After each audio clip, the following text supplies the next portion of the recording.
কথায় জানতে চাই রাসূলের খুতবার ধরন কেমন ছিল, রাসূল কি কি বিষয়ে বক্তব্য দিতেন আর কি কি বিষয়ে তিনি বক্তব্য দিতেন না। আল্লামা ইবনুল কাইয়িম রাহিমাহুল্লাহ তার বিখ্যাত গ্রন্থ জাদুল মাআদে উল্লেখ করেছেন, খুতবুহু কানাত তাতানাওয়ালু জামিআ শুউনিদ দ্বীনি ওয়াদ দুনিয়া। মুহাম্মদুর রাসূলুল্লাহর খুতবা এতটা চমৎকার কমপ্লিট ছিল, দ্বীন ও দুনিয়ার সব বিষয় মুহাম্মদুর রাসূলুল্লাহর খুতবার মধ্যে থাকতো। সাহাবায়ে কেরামদেরকে একদিন বললেন, ও সাহাবীরা, ইন্নামা মাসালি ওয়া মাসালুকুম কামাসালি রাজুলিন আও কাদা নারা। তোমাদের আর আমার একটা উদাহরণ শুনবা, শুনে নাও। সাহাবীরা মনোযোগ সহকারে শুনতে লাগলেন। রাসূল উদাহরণ দিয়ে বোঝাবেন। আপনাদের মনোযোগ আছে? আল্লাহর হাবিব বললেন, কামাসালি রাজুলিন আও কাদা নারা। এক ব্যক্তি জঙ্গলের মধ্যে আগুন জ্বালালো। এখন অন্ধকারের মধ্যে যদি আলোর দেখা পাওয়া যায়, সেখানে কিছু পোকামাকড় জমে কি জমে না? রাসূল বলেন, এক ব্যক্তি এমন আগুন জ্বালালো, ওই আগুনের কাছে কীট পতঙ্গ পোকামাকড় এসে হামলে পড়ে যাচ্ছে, আগুনের ভেতরে পড়ে যাচ্ছে। যে ব্যক্তি আগুন জ্বালালো সে ব্যক্তি বারবার পোকামাকড়গুলোকে তাড়িয়ে দিচ্ছে, সরিয়ে দিচ্ছে। শীতকালে দেখবেন লাইট জ্বললে লাইটের পাশে পোকা গুড়গুড় গুড়গুড় করে। রাসূল বলেন, ওই ব্যক্তি আগুন জ্বালানোর পরে পোকামাকড়গুলো এসে এসে উড়ে কন্ট্রোল করতে না পারে আগুনের ভেতরে পড়ে যাচ্ছে। যে ব্যক্তি আগুন জ্বালালো, আগুনের মালিক বারবার আগুন থেকে এই পোকাগুলোকে তাড়িয়ে তাড়িয়ে সরিয়ে দিচ্ছে। পোকাগুলো তার হাত থেকে সরে আবার আইসা আগুনের মধ্যে ঝাঁপ দিচ্ছে। তোমরা আর আমি নবীও তেমন হয়ে গিয়েছি। জাহান্নামের আগুন থেকে আমি তোমাদের ধাক্কায় বাঁচাতে চাচ্ছি। তোমাদের মধ্যে অনেকেই আমার কথা না শুনে আমার হাত থেকে ছুটে ওই পোকাদের মতো জাহান্নামের আগুনের মধ্যে ঢুকে যাচ্ছে। আরে এতটা চমৎকার উদাহরণ কিভাবে তিনি দিতেন! সুবহানাল্লাহ, কত চমৎকার ভাবে তিনি সাহাবায়ে কেরামদেরকে বোঝাতেন। তাহলে আমরা যারা খতিব, আমরা যারা বক্তা, আমরা যারা আলোচনা করে মানুষদেরকে বোঝাতে চেষ্টা করি, আমাদেরও ওই উদাহরণগুলো দিয়ে বোঝাবার দরকার আছে না নাই?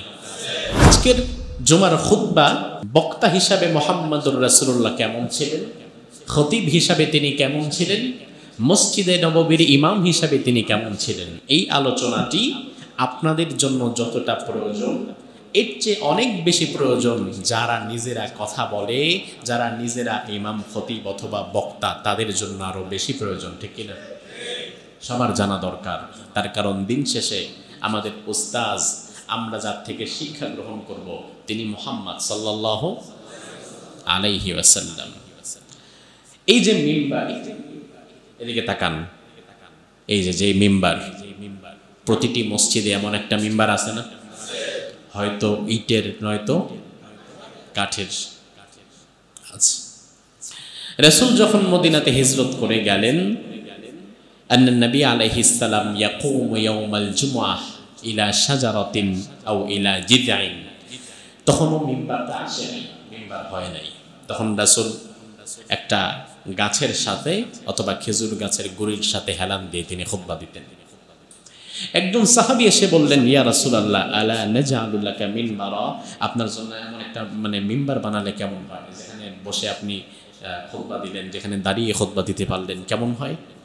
রাসূল বললেন, ইন শি'তুম ফাআলতুম, যদি চাও করতে পারো, সমস্যা নাই। পরবর্তীতে সাহাবায়ে কেরাম তিনটি ধাপ বিশিষ্ট একটা মিম্বার মসজিদে নববীতে রাসূলকে বানিয়ে দিলেন। ওই মিম্বার থেকে পরবর্তীতে খুতবা দিয়েছেন মুহাম্মদ সাল্লাল্লাহু আলাইহি ওয়াসাল্লাম। এবার আসেন আমরা জেনে নিব যে রাসূলের বক্তব্যের ভাষাটা কেমন ছিল। আমাদের মধ্যে আমরা যারা কথা বলি, এক একজনের এক এক রকমের ভাষা। কেউ আঞ্চলিক ভাষা, কেউ বিশুদ্ধ ভাষা, কেউ স্পষ্ট, কেউ অস্পষ্ট, কেউ তাড়াতাড়ি, কেউ স্লো, কেউ মাঝারি গতি। এক একজনের কথা বলার ধরন এক এক রকম। তাহলে রাসূলের কথা বলার ধরনটা কেমন ছিল? রাসূলের যেই কথায় সাহাবায়ে কেরাম চাতক পাখির ন্যায় তাকিয়ে থাকতেন, তিনার কথা বলার ধরনটা কেমন ছিল? উম্মুল মুমিনিন আয়েশা সিদ্দিকা রাদিয়াল্লাহু আনহা বলেন, মা কানা রাসূলুল্লাহ সাল্লাল্লাহু আলাইহি ওয়াসাল্লাম ইয়াসরুদু সারদাকুম হাদা। রাসূল যখন কথা বলতেন, মা আয়েশা সিদ্দিকা সাহাবীদেরকে বলেন, সাহাবীরা শোনো, রাসূল যখন কথা বলতেন তোমরা অনেকে কিন্তু একটু তাড়াতাড়ি কথা বলো, তাড়াহুড়ো করে কথা বলো, তাড়াতাড়ি কথা বলতে গিয়ে জিহ্বা আটকে যায়। এভাবে তাড়াহুড়ো করে রাসূল কখনো কথা বলতেন না। রাসূল কথা বলতেন ধীরস্থির ভাবে, আবার এত ধীরস্থির না যে একটা শোনার পরে আরেকটা অনেক দেরি হচ্ছে, অর্থাৎ এত ধীরস্থিরও না আবার একদম তাড়াতাড়িও না, মাঝারি গতিতে তিনি কথা বলতেন। ওয়ালাকিন্নাহু কানা ইয়াতাকাল্লামু বিকালামিন বাইয়িনিন ফাসলিন, একটি শব্দ থেকে আরেকটি শব্দকে পৃথক করা যেত, তিনি এমনভাবে কথা বলতেন। এবং সব সময় তিনি পরিমিত কথা বলতেন। কতটুকু? কেমন? পরিমিত শব্দটা বলেন, কেমন? পরিমিত। পরিমিত মানে বোঝেন না? অনেক লম্বা চড়া না। আমরা কোথাও বক্তব্য দিতে গেলে আমাদেরকে বলে দেয়, হুজুর 2 ঘন্টা চালাইতে হবে। এখন 2 ঘন্টা কথা বলাটা আসলেও একজন বক্তার জন্য কষ্ট আছে না নাই? এখন আপনি যখন তার 2 ঘন্টার টার্গেট দিয়ে দিছেন, সে আধা ঘন্টা খুতবা পড়াবে, আধা ঘন্টা জিকির করাবে, আধা ঘন্টা ইয়া নবী সাল্লাল্লাহু টান দিবে, আর আধা ঘন্টা ওয়াজ করবে। 1.5 ঘন্টা ফাউ, আধা ঘন্টা পেয়েছেন ওয়াজ। এখন আপনি বলে দেন কেন হুজুর 1.5 ঘন্টা 2 ঘন্টা, বরং আপনি বলবেন যে হুজুর এই বিষয়ে কথা বলবেন। এখন কতটুকু বলবেন সেটা আপনার বিষয়। 40 মিনিট হতে পারে, 1 ঘন্টা হতে পারে, 1 ঘন্টা 20 মিনিট হতে পারে, 1.5 ঘন্টা হতে পারে, আরও কম হতে পারে, কোনো সমস্যা নাই। বিষয়টা যেন ঠিক থাকে, কোরআন হাদিস অনুযায়ী হয়।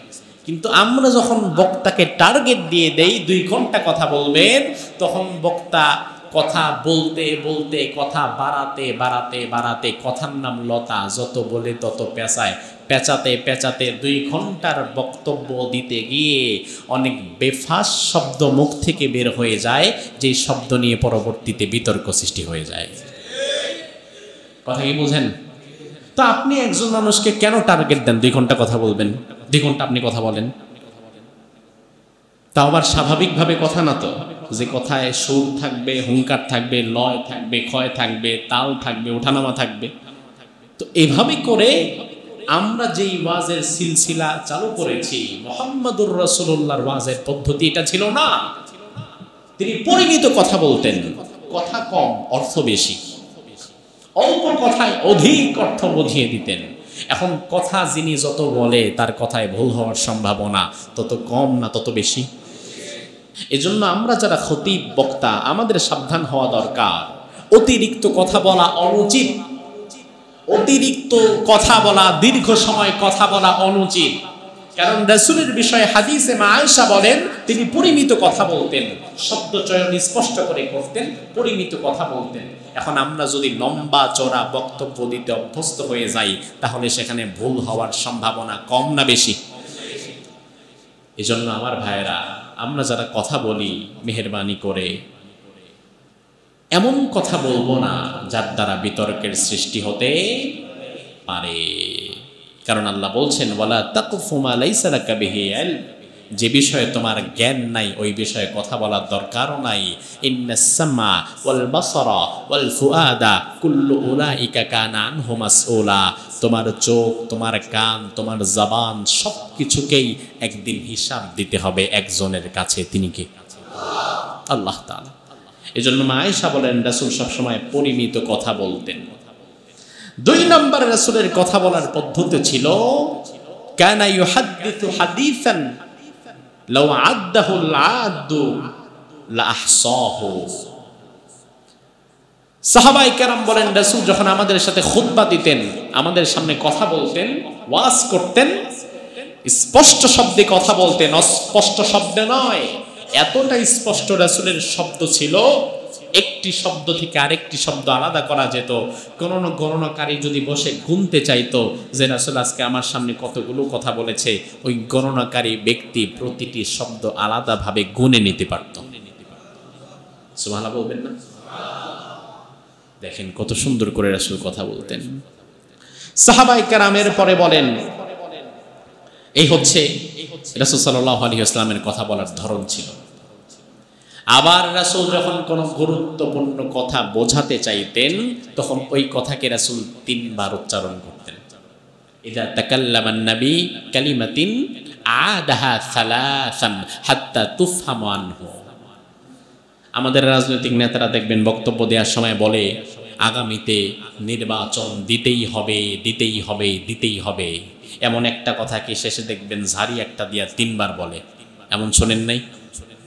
এই সিস্টেমটার আবিষ্কারক তো মুহাম্মদ সাল্লাল্লাহু আলাইহি ওয়াসাল্লাম।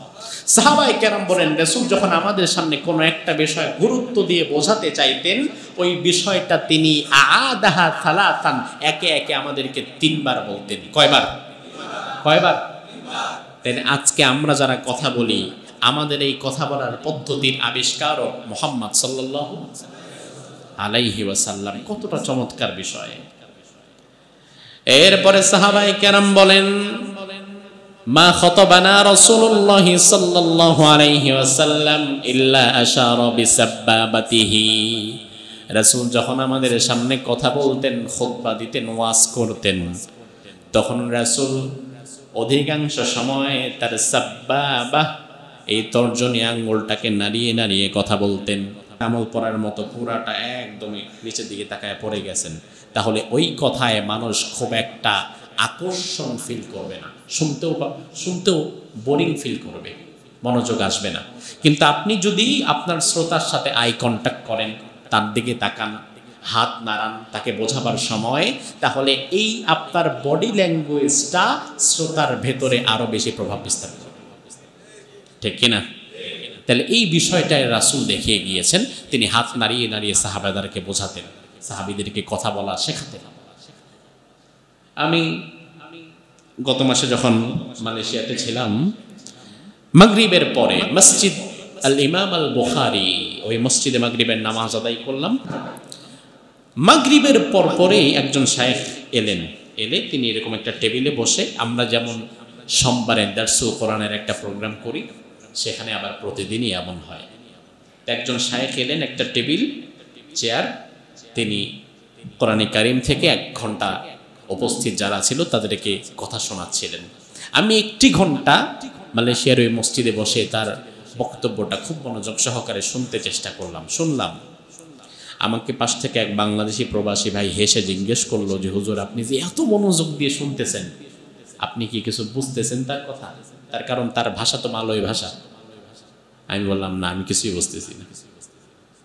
হ্যাঁ বুঝতেছি, যখন কোরআনের একটা আয়াত পড়তেছে তখন বুঝতেছি যে এই বিষয়ে তাহলে কথা বলতেছে, অথবা হাদিস বললে বুঝতেছি তাহলে ওই হাদিসের বিষয়ে হয়তো কথা বলতেছে, এছাড়া তার কোনো কথাই আমি বুঝতে পারছি না। তাহলে এত মনোযোগ দিয়ে আপনি শুনতেছেন কেন? আমি বললাম তার কারণ হচ্ছে সে বারবার আমার দিকে তাকাচ্ছে, কথা বলার সময় হাত নাড়াচ্ছে, তার বডি ল্যাঙ্গুয়েজটা আমাকে অ্যাট্রাক্ট করছে, এছাড়া তার কথাটা আমি খুব একটা ভালো বুঝতে পারছি না। তো এই জন্য রাসূল সাল্লাল্লাহু আলাইহি ওয়াসাল্লাম যখন কথা বলতেন তখন কথা বলার সাথে সাথে তিনি তার বডি ল্যাঙ্গুয়েজটা ব্যবহার করতেন, এতে সাহাবায়ে কেরামের বুঝতে আরো সহজ হতো। সুবহানাল্লাহ। এরপরে রাসূল সাল্লাল্লাহু আলাইহি ওয়াসাল্লাম তিনার বক্তৃতার সবচেয়ে আকর্ষণীয় চমৎকার বিষয়টি ছিল তিনি গদ বাঁধা কথা বলতেন না, বরং কথার মাঝে একটু গ্যাপ দিয়ে যে প্রসঙ্গে কথা বলেছেন ওই প্রসঙ্গে একটা উদাহরণ দিতেন, উদাহরণ দিয়ে এরপরে বোঝাতেন। আচ্ছা, এই যে আমাদের মসজিদে ধরেন 1000 মুসল্লি, 1000 মুসল্লির প্রত্যেকের কথা বোঝার ক্ষমতা এক না ভিন্ন? এক না ভিন্ন? কেউ একবার ধাক্কা দিলে বোঝে, কেউ 2 বারে বোঝে, কেউ 3 বারেও বোঝে না, এমন মানুষ আছে না নাই? কিন্তু মজার বিষয় হচ্ছে আপনি যখন তার জীবনের সাথে সংশ্লিষ্ট কোনো একটা প্রসঙ্গ টেনে উদাহরণ দিয়ে বোঝাবেন তখন কিন্তু ব্যাককলও বুঝবে। কথা কি ঠিক কিনা? তো এইভাবে রাসূল উদাহরণ দিয়ে বোঝাতেন ক্ষেত্র বিশেষ। কেমন উদাহরণ দিতেন এখন সেটা হাদিস থেকে দেখেন। সহিহ মুসলিমের হাদিস, আল্লাহর হাবিব সাল্লাল্লাহু আলাইহি ওয়াসাল্লাম একদিন সাহাবীদের নিয়ে বাজারে প্রবেশ করলেন। কোথায়? বাজারে প্রবেশ করলেন সাহাবীদেরকে নিয়ে। বাজারে যাওয়ার পরে দেখলেন বাজারের এক কোনায় একটা মরা ছাগল পড়ে আছে। যেই ছাগলটা শুধু মরাই না, মরা পচা দুর্গন্ধ, আবার একটা কানও কাটা। স্বাভাবিকত ছাগলের কান কয়টা? এখন একটা কাটা। স্বাভাবিকত যেই ছাগলটা জীবিত, ওই ছাগলেরও যদি কান একটা কাটা থাকে, তাহলে কোরবানির বাজারে তার দাম থাকে, মূল্য কি বাড়ে না কমে? কমে যায়। আল্লাহর হাবিব সাল্লাল্লাহু আলাইহি ওয়াসাল্লাম সাহাবীদেরকে বললেন, সাহাবীরা, আইয়ুকুম ইউহিব্বু আন ইয়াকুনা হাযা লাহু বিদিরহামিন। ও সাহাবীরা, এই মরা কান কাটা ছাগল তোমাদের সামনে যেটা পড়ে আছে, একটা দিরহাম দিয়ে এই ছাগলটা তোমাদের মধ্য থেকে কে কিনবা? হাত তুলো। সাহাবায়ে কেরাম বলে, ইয়া রাসূলুল্লাহ, এক দিরহাম তো ভালো, মাগনা দিলেও তো নিব না। একে তো কান কাটা, জীবিত থাকলেও তো এটা কান কাটা ছিল, ত্রুটিযুক্ত ছিল, নিতাম না।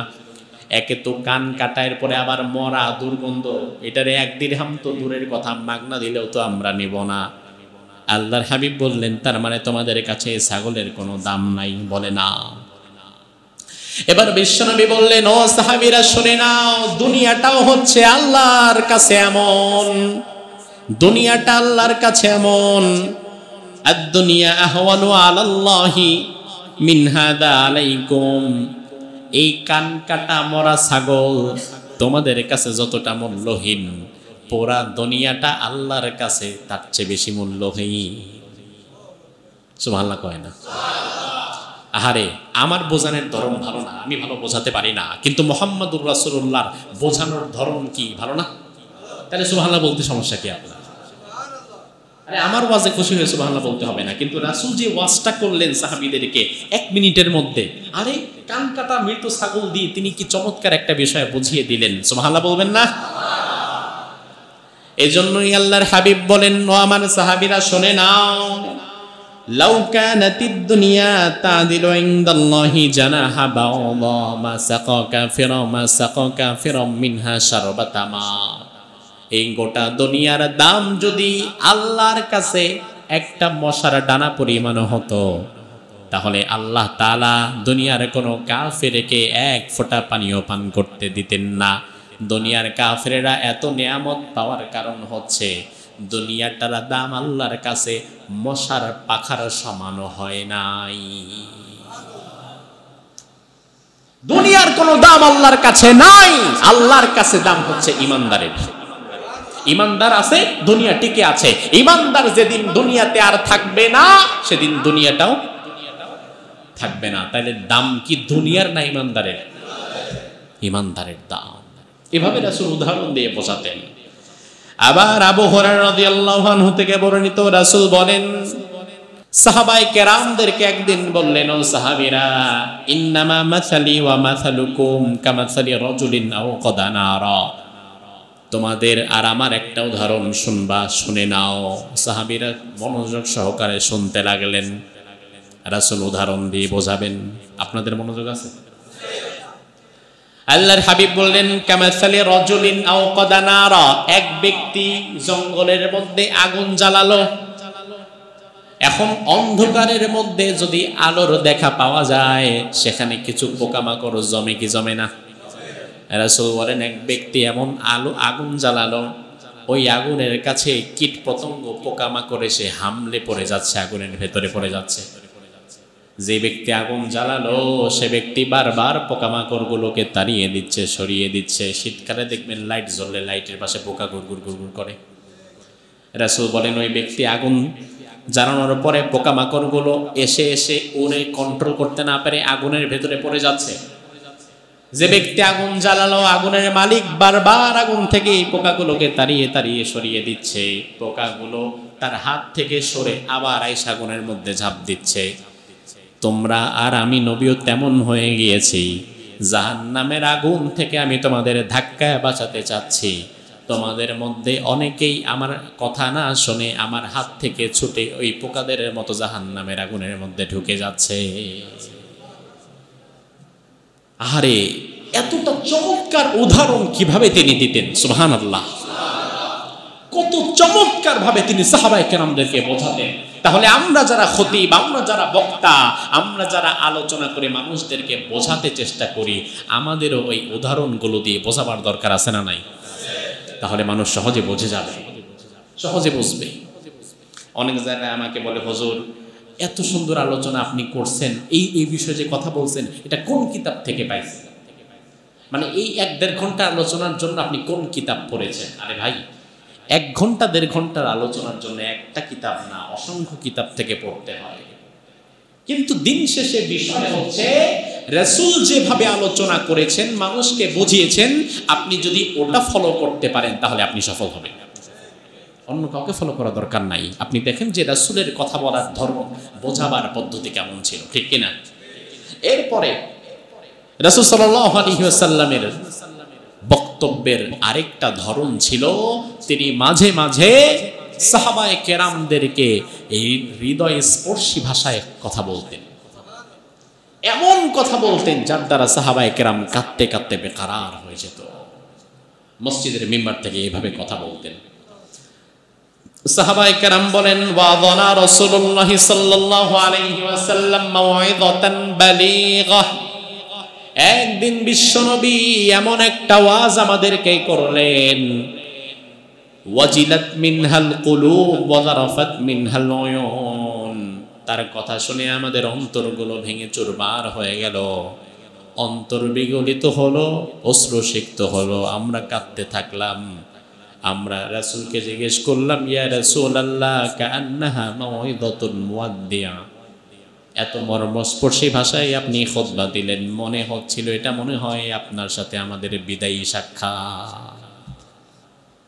ধরেন কবরের প্রসঙ্গে আলোচনা হচ্ছে, জাহান্নামের প্রসঙ্গে আলোচনা হচ্ছে, মৃত্যুর প্রসঙ্গে আলোচনা হচ্ছে, তখন ভাষাটা অটোমেটিক্যালি নরম হয়ে যাবে, হৃদয়স্পর্শী একটা ভাষা সেখানে চলে আসবে, যেটা রাসূল করতেন। জুমার খুতবায় রাসূল মাঝে মাঝে অন্তর নিংড়ানো ভাষা ব্যবহার করতেন, ভাষায় কথা বলতেন, সাহাবায়ে কেরাম কাঁদতে থাকতেন। তাহলে এবার আপনি বলবেন যে হুজুর, তাহলে আপনারা অনেকে যে মাঝে মাঝে আবার গরম হয়ে যান, হুঙ্কার টুঙ্কার দেন, তো এটা কি রাসূলের আদর্শের মধ্যে আছে না? আপনাদের কি মনে হয় আছে কি নাই? তাইলে রাসূল যেভাবে একই মিম্বার থেকে মুহাম্মদুর রাসূলুল্লাহ কখনো কখনো সাহাবায়ে কেরামকে মাউইযাতান বালিগা ওয়াজিলাত মিনহাল কুলুব যারাফাত মিনহাল উয়ুন এমন খুতবা দিয়েছেন, সাহাবায়ে কেরামের অন্তর নরম হয়ে গিয়েছে, চোখ থেকে অঝোর ধারায় অশ্রু ঝরেছে, এমন খুতবাও দিয়েছেন। আবার কখনো কখনো এই মিম্বার থেকে মুহাম্মদুর রাসূলুল্লাহ বজ্রকণ্ঠে হুঙ্কারও দিয়েছেন, নাকি দেন নাই? দিয়েছেন কিনা? দিয়েছেন। হাদিস দেখেন, সাহাবায়ে কেরাম বলেন, কানা রাসূলুল্লাহ সাল্লাল্লাহু আলাইহি ওয়াসাল্লাম ইদা খাতাবা, যখন রাসূল খুতবা দিতেন মাঝে মাঝে অবস্থা এমন হতো, আহমাররাত আইনা, তার চেহারা রাগে লাল হয়ে যেত, ওয়া আলা সাউতু, তার কণ্ঠের আওয়াজ উঁচু হয়ে যেত, ওয়াস্তাদা গাযাবু, তিনি এমন রাগান্বিত থাকতেন আমরা ভয় পেয়ে যেতাম। এমন অবস্থা সৃষ্টি হতো, কান্নাহু মুনদিরু জাইশ, যেন মনে হতো জিহাদের ময়দানে কমান্ডার ইন চিফ তার সেনাবাহিনীদেরকে আদেশ দিচ্ছেন। এমনভাবে তিনি এই খুতবার মেম্বার থেকে বজ্রকণ্ঠে খুতবা দিতেন, অন্যের বিরুদ্ধে কথা বলতেন। তার কারণ সব বিষয়ে নরম ভাষা মানায়। যেমন গত শনিবারে নর্থ সাউথ ইউনিভার্সিটিতে একটা ঘটনা ঘটে গেছে, আপনারা জানেন। কুলাঙ্গার অপূর্ব পাল নর্থ সাউথ ইউনিভার্সিটির ভেতরে কোরআনে কারিম হাতে নিয়ে কোরআনে কারিমের পৃষ্ঠাগুলো একটা একটা করে ছিঁড়ে এগুলো পায়ের নিচে ফেলে এরপরে পিষে ফেলেছে। এমন একটা ভিডিও আপনারা দেখছেন কিনা? এখন এই প্রসঙ্গে যদি আমাকে কথা বলতে হয়, তাহলে এই প্রসঙ্গের কথা আপনার বিবেক কি বলে? এই প্রসঙ্গের কথা কি নরম হবে না গরম হবে? তাহলে সব বিষয়ে কি নরম মানায়? সব বিষয়ে নরম বক্তব্য মানায় না। যখন নরম তখন নরম, যখন গরম তখন।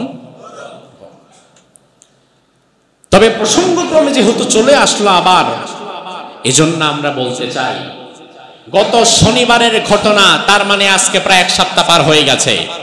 গত শনিবারে নর্থ সাউথ বিশ্ববিদ্যালয়ে যেই কুলাঙ্গার কোরআনের পাতা ছিঁড়ে পা দিয়ে ওই পাতা পিষেছে, ওই পা তার দেহের সাথে আমরা আর দেখতে চাই না। যেই পা কোরআনের পৃষ্ঠার উপরে পাড়া দিতে পারে, ওই পা বাংলার জমিনে আর থাকতে পারে না। কি আশ্চর্য বিষয়! তাকে যখন ধরা হলো, প্রশাসন এবার বলল সে আসলে পাগল, মানসিক ভারসাম্যহীন, মাথা মোতা ঠিক নাই। বাদ দেন, বিষয় হচ্ছে পাগল মানসিক ভারসাম্যহীন নর্থ সাউথ ইউনিভার্সিটির 3rd ইয়ারে কিভাবে পড়ে? ভালো করে বোঝেন। পাগলের যায় নাকি, পাগলের জায়গা কি ইউনিভার্সিটি নাকি পাবনা? এরপরেও ভার্সিটিতে গেল কেমনে? তার মানে তারে যারা সেখানে পড়ায় এরাও না। তো পাগল আপনি রাখেছেন কিভাবে যে আপনার এখানে 8টা সেমিস্টার পর্যন্ত পড়ে ফেলছে, 3rd ইয়ারে পড়তেছে? পাগল বাইবেল চিনল না, গীতা চিনল না, মহাভারত চিনল না, পাগল শুধু কোরআন চিনল। তার মানে এটা জাতে মাতাল তালে, এটা পাগল না। এখন আপনি যদি তাকে পাগল সাব্যস্ত করে তাকে আইনের ফাঁক ফোকর দিয়ে বের করে ফেলতে চান, এই নাটক আমরা মানতে পারি না। আমাদের কথা হচ্ছে, এই যদি পাগল হয় আর ছাগল হয়, কি হয়েছে আমরা জানি না, তবে কোরআনের সাথে সে যে বেয়াদবি করেছে, এই পাগলকে ধরে অনতি বিলম্বে তার মৃত্যুদণ্ড কার্যকর করেন, তাহলে বাকি পাগলগুলার মাথাও ঠিক হয়ে যাবে।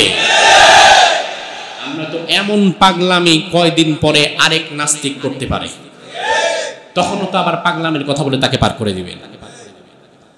এজন্য এই সমস্ত অপরাধের বিচার আপনার দেশীয় আইনে করা যাবে না, কারণ এখনো তো আপনার দেশের বিচার বিভাগ চলে ব্রিটিশের রেখে যাওয়া ফর্মুলায়।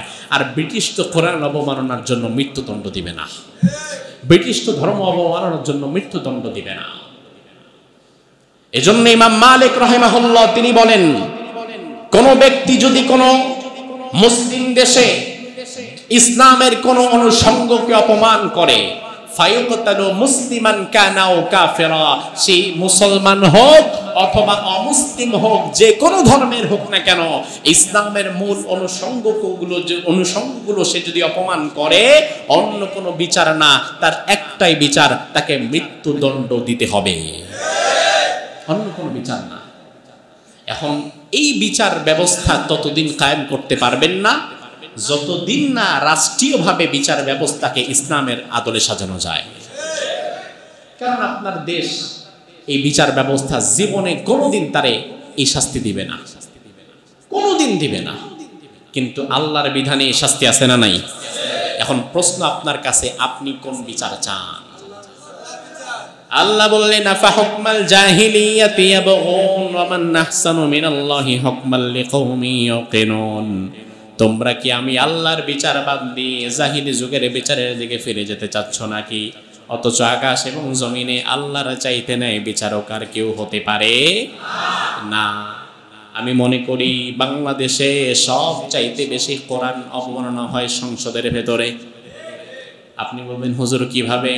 আরে ভাই, শুধু কোরআন পৃষ্ঠা ছেড়ে পা লাগালেই অপমাননা নয়, বরং সংসদে কোরআন তেলাওয়াত দিয়ে শুরু হয়। কোরআন তেলাওয়াত দিয়ে সংসদ শুরু হওয়ার পরে ওই কোরআনের আইনের বিরুদ্ধে আবার আইন পাশ করা হয়। এটাও তো কোরআনের সাথে একটা স্পষ্ট অবমাননার শামিল। এই অবমাননা তো বন্ধ করতে হবে, এটাও তো বন্ধ করা দরকার। এজন্য রাসূল কখনো কখনো খুতবায় নরম হতেন, কখনো আবার তিনি গরম হয়ে যেতেন। এরপরে রাসূল সাল্লাল্লাহু আলাইহি ওয়াসাল্লামের খুতবার আরেকটি চমৎকার ধরন হচ্ছে, কারণ নবী আলাইহিস সালাম ইয়াতাখাওয়ালুনা বিল মাউইযাতি ফিল আইয়াম কারাহাতিস সামাতি আলাইনা। সাহাবায়ে কেরাম বলেন, রাসূল আমাদেরকে একটানা গদ বাঁধা আলোচনা করতেন না, তিনি আমাদেরকে মাঝে মাঝে উপদেশ দিতেন। প্রতিদিন সকালে উপদেশ, দুপুরে উপদেশ, বিকালে, রাত্রে, যখন যেখানে দেখা হয় সেখানেই শুধু ওয়াজ করতেছে। বিষয়টা এমন না, তাহলে তো আমরা হয়তো বোরিং ফিল হয়ে যেতে পারি, কিন্তু তিনি আমাদেরকে গ্যাপ দিয়ে মাঝে মাঝে আলোচনা করতেন, যেন আমাদের মধ্যে কোনো বোরিংনেস কাজ না করে। সুবহানাল্লাহ। এরপরে রাসূল সাল্লাল্লাহু আলাইহি ওয়াসাল্লামের খুতবার ওয়াজের চমৎকার আরেকটি বিষয় ছিল মুহাম্মদুর রাসূলুল্লাহ সব সময় তার শ্রোতাদেরকে সময়োপযোগী খুতবা দিতেন। সমসাময়িক যে সমস্যা হতো ওই সমস্যার সমাধান তিনি বের করে দিতেন। এখন আপনি খতিব, আপনি ইমাম, হাজার হাজার মানুষ আপনার আলোচনা শোনার জন্য জুমার দিন আসে। এই মানুষগুলো তাদের ব্যস্ততা ফেলে রেখে আসে। আপনি যদি গদ বাধা চোখ বন্ধ করে সারা বছর একই খুতবা দেন, 12 চাঁদের ফজিলত একটা হাতে নিয়ে ঘুরে ফিরে একই খুতবা বারবার দেন, মানুষকে যদি নতুনত্ব কিছু না দিতে পারেন, অথবা এখন একটা সমস্যা চলছে, আপনি দেখতে পাচ্ছেন যে আপনার সামনে সমস্যা হচ্ছে, ধরুন 2024-এ যখন কোটা বিরোধী আন্দোলন হলো, তখন উচিত ছিল সচেতন ইমাম খতিবদের যে কোরআন এবং হাদিস থেকে কোটা এই সমস্যা কি হতে পারে, এর সমাধান কি হতে পারে, এই পদ্ধতি সম্পর্কে ইসলাম কি বলে, এগুলো মানুষকে জানিয়ে দেওয়া।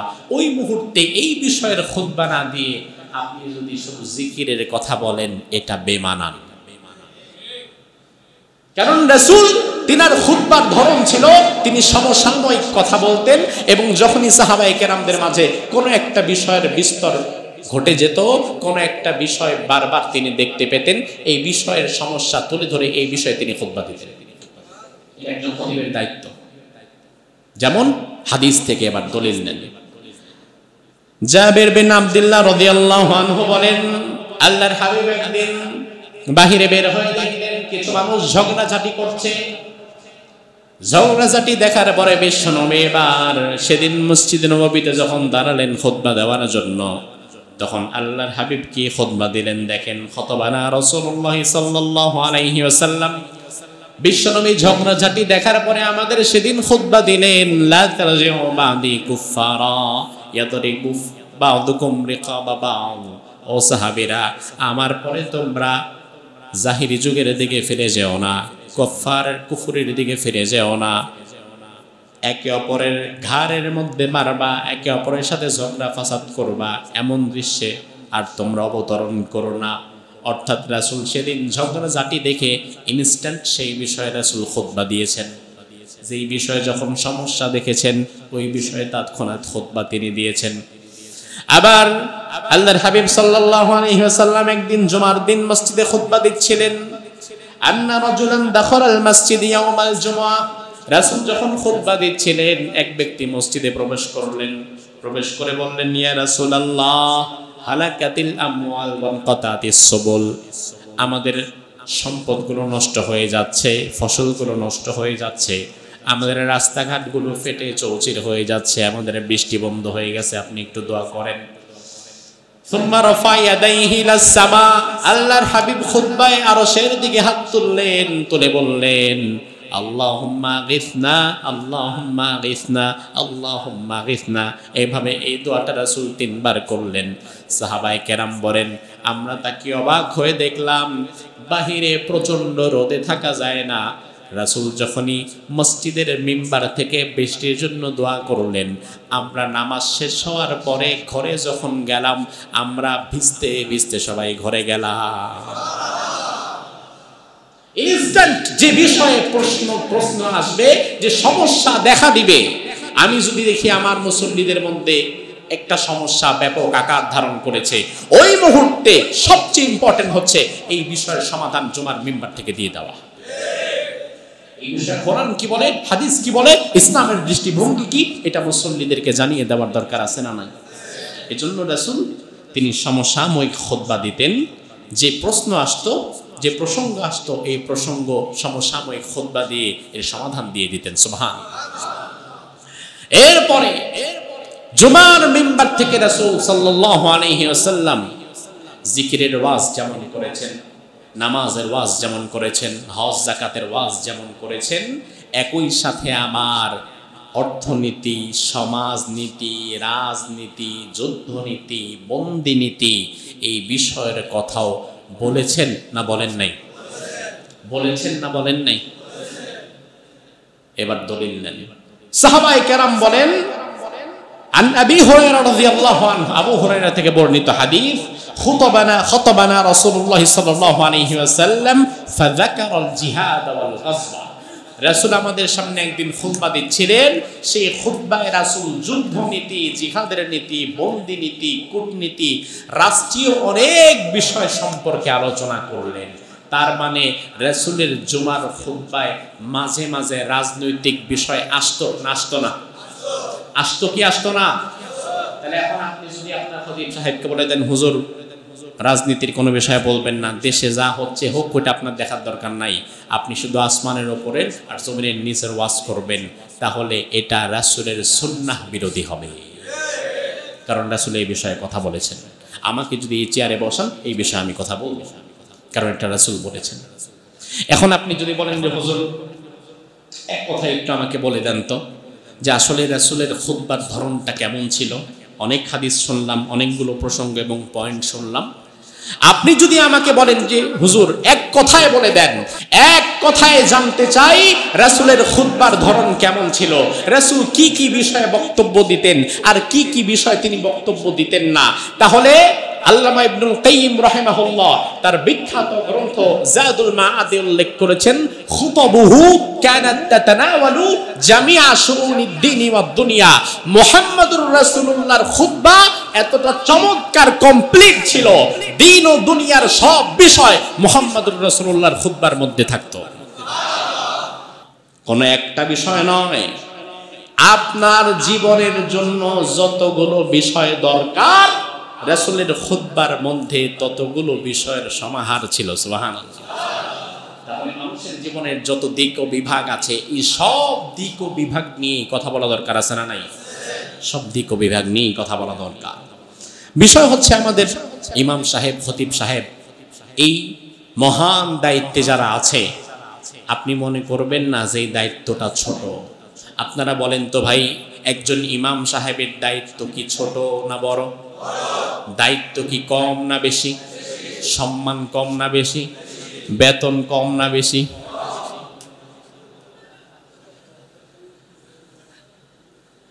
মোতাল্লি সব হাসে। আপনারা বলছেন দায়িত্ব বড়, সম্মানও বড়, তাহলে বেতন কম। আসলে বিষয় হচ্ছে যেই পরিমাণ কষ্ট তারা করে, ওই পরিমাণ আশানুরূপ বেতন তাদের হয় না। এটা কষ্টকর বিষয়। এটা কিন্তু সারা বাংলাদেশের অধিকাংশ জায়গার চিত্রটা একই রকম না? একই রকম, কাছাকাছি। বিষয় হচ্ছে আমাদের ইমাম, আমাদের খতিব সাহেব যারা আছেন, এই মহান দায়িত্বে আল্লাহ সুবহানাহু ওয়া তাআলা যাদেরকে বসিয়েছেন, আপনাকে মনে রাখতে হবে আপনার চাইতে আপনার মসজিদে অধিক সম্পদশালী এমন মানুষ আছে না? ভালো করে বোঝেন, একজন ইমামের চাইতে অধিক সম্পদশালী তার মুসল্লিদের মধ্যে অনেকে আছে না? ইমামের চাইতে জ্ঞানে গুণেও বড় এমন মানুষ মুসল্লিদের মধ্যে আছে না নাই? তাহলে আপনার চেয়ে সম্পদে বড়, আপনার চেয়ে ক্ষমতায় বড়, আপনার চেয়ে জ্ঞানে গুণে বড় এমন ব্যক্তি আপনাকে সম্মান কেন করবে? কোনো কারণ নাই, একটি কারণ ছাড়া। ওই কারণটি হচ্ছে আপনার ব্যক্তিত্ব, আপনার পার্সোনালিটি। আপনার ব্যক্তিত্ব আলাদা করে দেবে আপনাকে। রাসূল সাল্লাল্লাহু আলাইহি ওয়াসাল্লামের ব্যক্তিত্ব কেমন ছিল? সাহাবায়ে কেরাম বলেন, ওয়ামা কুনতু আতিকু আন আমলা আইনি মিনহু ইজলালাল্লাহ। সাহাবী বলেন রাসূলের ব্যক্তিত্ব এতটা ছিল, রাসূলের চেহারার দিকে ভালোভাবে তাকিয়ে কথাও বলতে পারতাম না তেনার ব্যক্তিত্বের কারণে। সুবহানাল্লাহ বলবেন না? এখন আপনি ইমাম, আপনার ব্যক্তিত্ববোধ থাকবে, আপনার দায়িত্ববোধ থাকবে, আপনি গোটা জাতির ইমাম। আমি এমন ইমামও দেখেছি চায়ের দোকানে বসে মুসল্লিদের সাথে চা খাচ্ছে। চা খাওয়াটা মুসল্লিদের সাথে চায়ের দোকানে বসে অপরাধ মোটেই নয়, কিন্তু আমি দেখলাম পাশের মুসল্লি বিড়ি খায়া বিড়ির ধোঁয়াটা ছাড়তেছে ইমাম সাহেবের মুখের উপরে। ইমাম সাহেব বিড়ি খোরের পাশে গলাগলি করে চা খাইতেছে। এমন দৃশ্য গ্রামে আছে না নাই? শহরেও অনেক জায়গায় আছে না নাই? আমি আমার মাদ্রাসার পাশেই দেখলাম, আমি অবাক হয়ে গেলাম। তিনি একটা কেন্দ্রীয় মসজিদের ইমাম খতিব, আবার চায়ের দোকানে টিভিতে সিনেমা চলতেছে। ওখানে মোটামুটি ইমাম সাহেব সবার সাথে বসে আছে। ইমাম সাহেব সিনেমা দেখতেছে এটা আমি বলবো না, অন্তত উনি তো ওই মজলিসে আছে। যিনি চা খাচ্ছে তার পাশে তার মুসল্লি বিড়ি খায়, তার মুখের উপর বিড়ির ধোঁয়া ছাড়তেছে। এখন যে ইমাম তার বিড়িখোর মুসল্লির সাথে বসে থাকে, আর বিড়িখোর মুসল্লি বিড়ি খায়, ইমামের মুখের উপরে ধোঁয়া ছাড়তে পারে, ওই ইমামের আর যাই হোক অন্তত ব্যক্তিত্ব নাই, ব্যক্তিত্বহীন হয়ে গেছে। এখন ব্যক্তিত্বহীন যখন হবেন তখন আপনি আপনার উপযুক্ত মর্যাদার জায়গা হারিয়ে ফেলবে। ব্যক্তিত্বহীন হওয়া যাবে না। রাসূল সাল্লাল্লাহু আলাইহি ওয়াসাল্লাম ব্যক্তিত্ব সম্পন্ন ছিলেন, পার্সোনালিটি সম্পন্ন ছিলেন। এজন্য রাসূল সাল্লাল্লাহু আলাইহি ওয়াসাল্লামের যে দিক ও বিভাগ আছে, তিনি যেভাবে খুতবা দিতেন, তিনার ব্যক্তিত্ব যেমন ছিল, তিনার আদর্শ যেমন ছিল, সেগুলো আমাদের জীবনে রপ্ত করার দরকার আছে না নাই? আছে। বিষয় হচ্ছে আমাদের মসজিদ, আমাদের বাংলাদেশের মসজিদের ইমামদের দাম কম, কিন্তু পৃথিবীর অন্যান্য দেশে বিশেষত মুসলিম কান্ট্রিগুলো তো ইমামের দাম বেশি না কম? দাম বেশি না কম? যারা আপনারা সৌদি আরবে গিয়েছেন তারা দেখেছেন সৌদি আরবের এক একটা মসজিদের ইমামের সম্মান কি কোনো মন্ত্রীর চাইতে কম? মন্ত্রীর চাইতে কম? বেশি। আমি মালয়েশিয়াতে দেখে অবাক হলাম। মালয়েশিয়াতে আলহামদুলিল্লাহ অধিকাংশ মসজিদগুলোর, আমি তো সব মসজিদে যেতে পারি নাই, কথাও বলতে পারি নাই, যে কয়েকটা মসজিদে নামাজ পড়লাম, ইমামদের হালাত দেখলাম, তাদের অবস্থা দেখলাম, খুশি হলাম, দোয়া করলাম। তার কারণ আমার এক ভাই ভালো আছে, এটা নিয়ে হিংসা করা দরকার না, দোয়া করা দরকার। আমি দোয়া করলাম আলহামদুলিল্লাহ। আমি দেখলাম মালয়েশিয়াতে পর্যন্ত ইমামেরা সেখানে বিচারপতির মর্যাদা পায়। মালয়েশিয়াতেও ইমামেরা বিচারপতির মর্যাদা পায়, এতটা সম্মান পায়। এখন সেটা আমরা পাই না। তার অনেকগুলো কারণ, কিন্তু বিষয় হচ্ছে পরিশেষে ইমামকে নিজের ব্যক্তিত্ব ধরে রাখা লাগবে, তার চলনে বলনে কথাবার্তায় সব জায়গায়। ইমাম সাহেব চিন্তা করে, খতিব সাহেব চিন্তা করে, মসজিদের সেক্রেটারি যদি সুদখোর হয় তাহলে সুদের বিরুদ্ধে কথা বন্ধ করে দেয়, এমন ইমাম সাহেব আছে না নাই? মসজিদের সভাপতি ঘুষখোর হলে ঘুষের বিরুদ্ধে কথা বলা বন্ধ করে দেয়, সেক্রেটারি সুদখোর হলে সুদের বিরুদ্ধে কথা বলা বন্ধ করে দেয়, ক্যাশিয়ার যদি সুদী ব্যাংকে চাকরি করে সেখানে কথা বলা বন্ধ করে দেয়। এরপরে ইমাম সাহেব চিন্তা করে আমার মসজিদে এতগুলো মুসল্লি আছে, রাজনৈতিকভাবে কে কোন দল করে তা তো জানি না, জানার দরকারও নাই। এখন আমি যদি রাসূলের রাজনৈতিক দিকগুলো তুলে ধরি, ইসলামের রাজনৈতিক দিকগুলো তুলে ধরি, তাহলে আবার কান্নাকার গায়ে লাগবে, খারাপ লাগবে। এই চিন্তা থেকে সবার মন রক্ষার্থে উনি কোনোদিন মসজিদের মিম্বার থেকে রাসূলের রাজনৈতিক আদর্শের কথা বলেও নাই। এমন ইমাম আছে না নাই? তো সবাইরে খুশি করার দায়িত্ব আপনারে দিছে কে? মুহাম্মাদুর রাসূলুল্লাহর উপরে দুনিয়ার সবাই খুশি ছিল না। যারা ঈমান এনেছে তারা মাত্র খুশি, আর যারা ঈমান আনে নাই তারা খুশি ছিল না। তারা তো রাসূলকে পেলে মেরে ফেলতে চায়। আপনি তো সেই নবীর উম্মত, আপনার কথা থাকবে আমি কোরআন হাদিস অনুযায়ী হক পথে চলবো, হক কথা বলবো, হক পথের পথিক যারা হবে তারা আমাকে ভালোবাসবে, আর হক পথের বাহিরে যারা থাকবে তারা আমাকে ভালোবাসবে না। এটাই স্বাভাবিক, এটাই স্বাভাবিক। কিন্তু আমরা যখন চিন্তা করলাম যে সবার মন রক্ষা করে আমাকে চলতে হবে, আপনি দেখবেন অধিকাংশ মসজিদে সবার মন রক্ষা করে যে ব্যক্তি চলতে চায় ওই ইমাম সাহেবকে পরবর্তীতে লাঞ্ছিত হয়ে বের হতে হয়। এটা আমি দেখেছি, অনেক জায়গায় দেখেছি। এই জন্য সবার মন রক্ষা করে চলতে চায় না, বরং একজনের মন রক্ষা করতে হবে, একজনের কথা মানতে হবে। তিনি কে? আল্লাহ সুবহানাহু ওয়া তাআলা। ইমামদের এই ব্যক্তিত্ব ধরে রাখতে হবে। সর্বোপরি কথা হচ্ছে আমরা যারা খতিব, আমরা যারা ইমাম, বেতন যাই হোক, অর্থনৈতিক অবস্থা যাই হোক, প্রভাব প্রতিপত্তি যাই হোক, দিন শেষে আপনি ইমাম, আপনি খতিব, আপনার কাছে কিছুই নাই, অন্তত আপনার কাছে একটি জুমার মিম্বার আছে। এই জুমার মিম্বারের গুরুত্ব কম না বেশি? আমি তো মনে করি বর্তমান জুমার মিম্বার হতে পারে একজন ইমামের জন্য শ্রেষ্ঠ একটা মিডিয়া। যেমন বিবিসি, সিএনএন সহকারে যে মিডিয়াগুলো আছে, বাংলাদেশেও যেগুলো আছে, এনটিভি, আরটিভি, দেশ টিভি, অমুক টিভি, তমুক টিভি, এই মিডিয়াগুলো স্বাভাবিকতই কখনো একজন ইমামের সাক্ষাৎকার প্রচার করবে না, তার কাছে আসবেও না। কিন্তু মজার বিষয় হচ্ছে একজন ইমাম, একজন খতিব যিনি হন, বাংলাদেশের যে 4 লক্ষ 5 লক্ষ মসজিদ, প্রতিটি মসজিদে প্রতি জুমায় কোটি কোটি মানুষ উপস্থিত হয়। 18 কোটি মুসলমানের মধ্য থেকে অন্তত 10 কোটি মুসলমান আজকে জুমার দিন আমাদের সামনে বসে আছে। এবং যে কথা তার ভালো লাগছে সেটাও সে শুনতেছে, যেটা ভালো লাগতেছে না ওটাও সে বসে শুনছে, উঠে যাওয়ার উপায় নাই। এখন আপনার মসজিদের মিম্বার হতে পারে আপনার জন্য শ্রেষ্ঠ একটা মিডিয়া, যদি এইটাকে আপনি ব্যবহার করতে পারেন, কোরআন সুন্নাহ অনুযায়ী যদি আপনি বিষয়ভিত্তিক গোছানো বক্তব্য পেশ করতে পারেন, তাহলে 10 কোটি মুসল্লি জুমার দিন আপনার মিডিয়া, আপনার আমার মুখ থেকে দ্বীনের কথা শুনবে, সমাজ সংস্কারের কথা শুনবে। জানলে অবাক হবেন, 10 কোটি বাংলাদেশের কোন চ্যানেলের এক সপ্তাহ সাপ্তাহিক টিআরপিও না। এর চেয়ে বেশি টিআরপি আপনি পাচ্ছেন, আমি পাচ্ছি, আমরা পাচ্ছি। এখন আমরা যদি সকলে এক বাক্যে কথা বলি, সাপোজ হঠাৎ করে ধরুন দ্রব্যমূল্যের ঊর্ধ্বগতি হয়ে গিয়েছে, হঠাৎ করে কালো বাজারি সিন্ডিকেট ব্যবসায়ীরা তাদের পণ্যগুলো গুদামজাত করে বাজারে হুলস্থুল কাণ্ড করে ফেলেছে।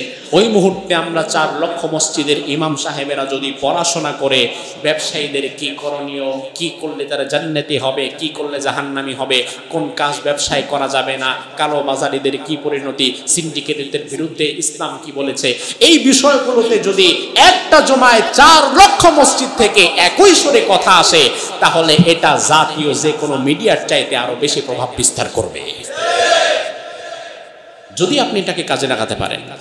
এখন আপনি যদি চিন্তা করেন, না ধর কয়জন আসে, কে শুনে না শুনে আমার কথা, আমিও তো পরিচিত কেউ না, আমার তো পড়াশোনা করার দরকারও নাই, এটা ঠিক হবে না।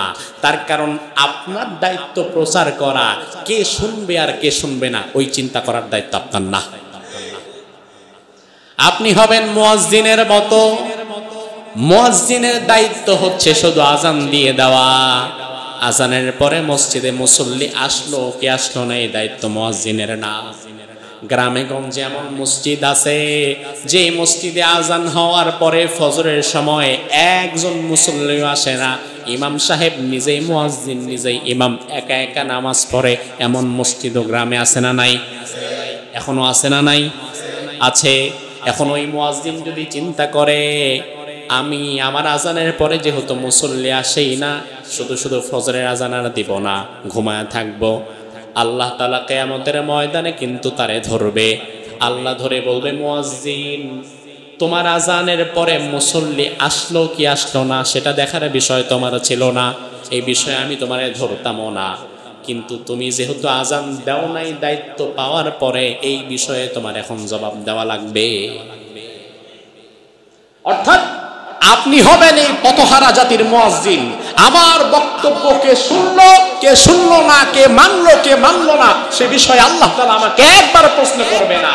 কিন্তু আমি যদি এই দায়িত্বে বসার পরে গাফিলতি করি, মানুষকে যদি কোরআন হাদিসের উপযুক্ত কথা না শোনাই, তাহলে আল্লাহর কাছে ধরা খাওয়ার সম্ভাবনা আছে না নাই? সম্ভাবনা না নিশ্চয়তা? নিশ্চয়তা।